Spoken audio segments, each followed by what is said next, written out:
है, लोगों के घर मकानों में दरारें हैं और वहाँ लोगों ने कपड़े से जो है उसको बंद किया हुआ है, बल्लियों से अपनी छत। जब नुकसान होगा उसके बाद तो सारे शासन प्रशासन आते हैं देखने के लिए, लेकिन उससे पहले अभी तक कोई भी नहीं आया है। धार्मिक तथा ऐतिहासिक नगरी जोशीमठ भूधसाव के कारण अपने अस्तित्व को बचाए रखने के लिए छटपटा रही है। इसके चलते कई लोगों की जिंदगियां खतरे में पड़ गई हैं। जोशीमठ के अस्तित्व को बचाने की कवायद जल्द शुरू नहीं हुई तो इस पौराणिक नगरी का अस्तित्व सिमट कर रह जाएगा। दरअसल बद्रीनाथ तथा हेमकुंड साहिब के मुख्य पड़ाव जोशीमठ का अपना धार्मिक और ऐतिहासिक महत्व है। अपनी विशिष्टता के चलते जोशीमठ पर भूधसाव की मार पड़ने से यह ऐतिहासिक नगरी अपने अस्तित्व को बचाए रखने के संकट से जूझने लगी है। जोशीमठ के सिंहधार, सुनील मनोहर बाग, गांधीनगर, नरसिंह मंदिर, जीरो बैंड, रविग्राम तथा टीसीपी बाजार इलाके में ज्यादातर मकानों में भूधसाव के कारण दरारें पड़ने से कई लोगों की जिंदगियां खतरे में पड़ गई हैं। मकानों के साथ ही घरों के आंगन भी अंदर ही अंदर धंसने शुरू हो गए हैं। जोशीमठ की सड़कें पहले से ही धसाव की जद में आने के कारण देश विदेश से आने वाले तीर्थयात्री और पर्यटकों के साथ ही स्थानीय लोग हिचकोले खाकर आवाजाही करने को विवश हैं। वैज्ञानिकों और शोधकर्ताओं के अनुसार कटाव की वजह से जोशीमठ का अस्तित्व खतरे में पड़ता जा रहा है। नालियों का निर्माण न होने के कारण भूधसाव विकराल रूप धारण कर चुका है। समस्या को देखते हुए प्रशासन के आग्रह पर IIT रुड़की तथा वाडिया इंस्टीट्यूट देहरादून के वैज्ञानिकों और विशेषज्ञों ने इस धार्मिक नगरी का बारीकी से जायजा लिया। वैज्ञानिकों की टीम ने पूरे इलाके का अध्ययन कर लिया है। इस बारे में सिफारिश की गई है कि जल्द से जल्द इस धार्मिक और ऐतिहासिक नगरी को बचाने के लिए प्रभावी कार्रवाई अमल में लाई जानी चाहिए। भूकंपीय दृष्टि से जोन 5 में स्थित ऐतिहासिक नगरी पर भूकंप की मार का खतरा हर समय मंडरा रहा है। करीब 17,000 से अधिक आबादी वाले सीमांत नगर जोशीमठ में लगभग 4,000 मकान बसते हैं। इसके चलते इंसानी और मकानों का बोझ भी संवेदनशील नगरी पर बढ़ता जा रहा है। जोशीमठ बचाओ संघर्ष समिति के संयोजक अतुल सती का कहना है कि गुजरे दशकों में जोशीमठ के धंसने की प्रक्रिया में कुछ ठहराव भी आता रहा, किंतु पिछले साल फरवरी और अक्टूबर की तबाही ने धसाव की प्रक्रिया को गति दी है। उनके अनुसार 70 के दशक में भूस्खलन व भूधसाव के चलते जोशीमठ पर खतरे के बादल मंडराने लगे। देखिए, जोशीमठ क्षेत्र की जनता द्वारा बार बार अनुरोध किया जा रहा था कि उनके भवनों का एक बार निरीक्षण कर सर्वे कर लिया जाए। इसी के क्रम में मेरे द्वारा एक टीम का गठन किया गया। ये सर्वे टीम प्रत्येक वार्ड में जाकर जिन भी भवनों में दरारें या अन्य क्षतियां हुई हैं उनका एक सूची तैयार कर रही है। इस सूची में मेरे जोशीमठ क्षेत्र में 9 वार्ड हैं और 9 वार्डों के अंतर्गत 500 से ऊपर भवन इसमें प्रभावित की श्रेणी में आए हैं। अभी भी कुछ जो छूट गए भवन हैं उनका सर्वे कार्य वर्तमान में चल रहा है। कल जोशीमठ में जो पिछले कुछ दिनों से कुछ टाइम से जो लगातार भूधसाव की कंप्लेंट्स आ रही थी, तो उसमें हमने जो मकान हैं जो इसकी जद में आ रहे हैं तो उनका स्थलीय निरीक्षण इरिगेशन और भूवैज्ञानिक की टीम के साथ किया। और इसको देखते हुए जो भी इसके कारण है, चाहे वो बताया जा रहा है जैसे कि एक ड्रेनेज सिस्टम की कमी हो या जो अगर अन्य कारणों से जो भी भूधसाव हो रहा है या जो नीचे अलकनंदा नदी में जो मारवाड़ी की तरफ जो भूकटाव हो रहा है, तो उसको देखते हुए विभाग को हमने प्रस्ताव बनाने के निर्देश दिए। और साथ ही साथ जो जहाँ पर दरारें ज़्यादा आ गई हैं और रिस्की है तो उसके लिए इमीडिएट क्या सॉल्यूशंस किए जा सकते हैं, ये भी संबंधित डिपार्टमेंट से तत्काल प्रस्ताव मांगे गए हैं ताकि जल्द से जल्द काम शुरू किया जा सके। और कुछ अगर ऐसे निर्माण हैं जो इमीडिएटली किसी की लाइफ को रिस्क बनते हैं तो उसके लिए हम केस टू केस बेसिस पर उसको अग्रिम आदेशों तक उसका संचालन रोकने की भी हम कार्रवाई करेंगे। आज जो है संयोग से मैं एक फेसबुक में वो आता है ना साल भर वाला, वो देख रहा था। तो पिछले साल 29 दिसंबर 2021 को मैंने फेसबुक लाइव किया है इसी विषय पर, भूस्खलन वाले सवाल पर। और मैंने उस दिन भी साल भर पहले ये बात कही थी कि जोशीमठ में स्थिति जो है गंभीर होती जा रही है। और पिछले साल भर में लगातार इस सवाल को हम उठाते रहे हैं, बोलते रहे, सरकार के सम्मुख भी और जो आपदा प्रबंधन के सचिव उनके सामने तक में इस बात को ले गए।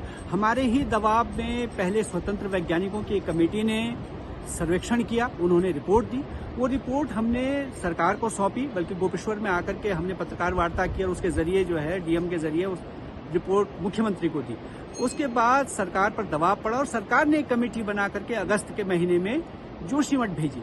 सरकार की कमेटी ने सितंबर के महीने में अपनी रिपोर्ट दे दी। उन्होंने भी कहा कि जोशीमठ में भूस्खलन की स्थिति गंभीर है, वहां तत्काल जो है भारी निर्माण कार्यों पर रोक लगाई जानी चाहिए।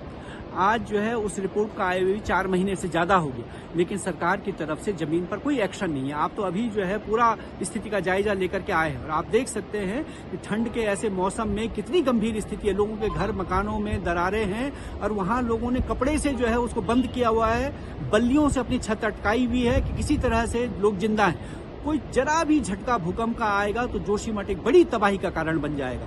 इतनी गंभीर स्थिति होने के मैंने जो है अपने वक्तव्य में पहले भी इस बात को कहा, इस बात को तय न एनटीपीसी को करना है और न हमको करना है कि एनटीपीसी की सुरंग से कोई नुकसान है कि नहीं है। इस बात को अगर कोई तय कर सकता है निष्पक्ष तौर पर तो भूवैज्ञानिक कर सकते हैं, वो वैज्ञानिक कर सकते हैं जो निष्पक्ष हो। इसमें जो है जो आज के दिन पे आपदा प्रबंधन के निदेशक हैं डॉक्टर पीयूष रौतेला, वो वरिष्ठ भूवैज्ञानिक हैं। उन्होंने 2010 में डॉक्टर एमपीएस बिष्ट के साथ मिलकर के एक थीसिस लिखी, एक जर्नल में उनका वो छपा है उनका पेपर, और उस पेपर में उन्होंने इस बात को स्वीकार किया कि जो एनटीपीसी की टनल है ये जोशीमठ में भूस्खलन के कारण बन सकती है। वही एमपीएस बिष्ट 2022 में अगस्त महीने में जोशीमठ आए हैं टीम लेकर के, वही उस टीम को हेड कर रहे थे और तब उन्होंने उसका बिल्कुल जिक्र नहीं किया। तो आज के दिन पर क्योंकि वो डायरेक्टर हो गए हैं तो उनका हो सकता है इंस्टांस बदल गया हो, लेकिन एमपीएस बिष्ट साहब से तो अभी कुछ देर पहले हमारे एक साथी ने बात की है, अभी आज ही दिन में, और वो एमपीएस बिष्ट ने कहा है कि कोई बात ही नहीं है, इसमें कोई शक नहीं है, बिल्कुल जो है एनटीपीसी की टनल जो है जोशीमठ के भूस्खलन का कारण है। उनके अलावा डॉक्टर नवीन जुयाल हैं, डॉक्टर एसपी सती हैं, डॉक्टर रवि चोपड़ा हैं, ये इस देश के जाने माने लोग हैं, इन सबकी ये राय। तो केवल एनटीपीसी के कह देने से ये बात हम मानने वाले नहीं है।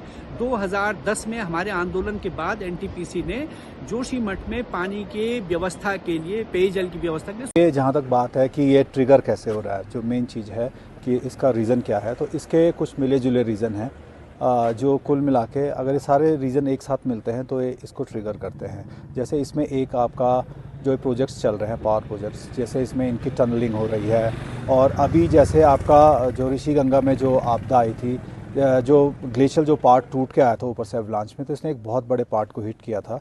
तो जैसे कि जो हमारी अर्थ की लेयर्स हैं वो कनेक्टेड हैं और उसमें थ्रस्ट और फॉल्ट लाइंस पासेस होती रहती हैं, तो ये क्या करती है कि ये ट्रिगर करती है इनको और इनको ये कैरी फॉरवर्ड करती है जो भी शॉक इसमें आता है। तो एक बड़ा रीज़न है कि जो ऋषिगंगा का जो ये काफ़ी बड़ा शॉक लगा था, तो उसने जो यहाँ पे जोशीमठ वाली मूवमेंट है इसको काफ़ी ट्रिगर किया है और इसने काफ़ी इसको डिसबैलेंस किया है।